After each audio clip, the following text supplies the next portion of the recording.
एक गांव के किनारे पर एक घना जंगल था जिसका नाम था भूतिया जंगल। जंगल के अंदर का रास्ता इतना भयंकर था कि सूरज की रोशनी भी वहां तक नहीं पहुंच पाती थी। गांव के लोग जंगल की कहानी से डरते थे, जंगल की ओर से बचते थे। कहा जाता है कि जंगल में एक बहुत पुरानी और जर्जर हवेली खड़ी थी जिसमें एक राजा की आत्मा रहती थी। राजा अपनी मौत की कुछ ही दिन पहले आशीर्वाद प्राप्त करने के लिए उस हवेली में गया था, लेकिन वह वापस नहीं लौटा और उसकी आत्मा वहीं कैद हो गई।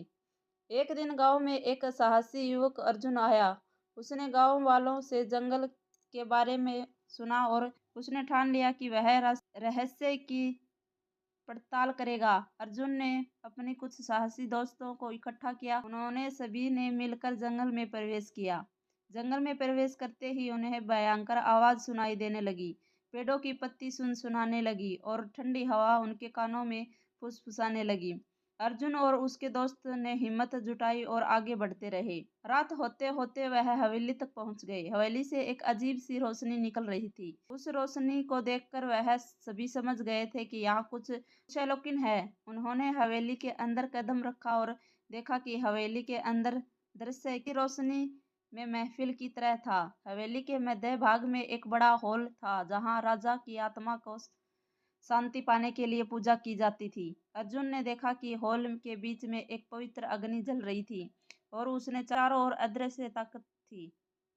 अर्जुन ने समझ लिया था कि अगर उस राजा की आत्मा को शांति दिलानी है तो उन्हें पूजा में खुद शामिल करना होगा। उसने और उसके दोस्तों ने जंगल में प्राकृतिक साधनों के उपाय करने की पूरी निष्ठा के साथ पूजा की। पूरी होने पर राजा की आत्मा प्रकट हुई और उसने अर्जुन और उसके दोस्तों को आशीर्वाद दिया। राजा की आत्मा मुक्त हुई और जैसे ही वह ऊपर आकाश की ओर बढ़ी, पूरे जंगल में एक अजीब सी शांति छा गई। गांव वाले जब दृश्य देखने के लिए जंगल की ओर दौड़े तो वह हैरान रह गए। उन्होंने देखा कि जंगल का अंधेरा नरम हो गया है। पत्ती भी सरसराहट मानो किसी सुखद संगीत में बदल गई। अर्जुन और उसके दोस्त के साहस और ज्ञान के कारण जंगल अब भूतिया नहीं रहा।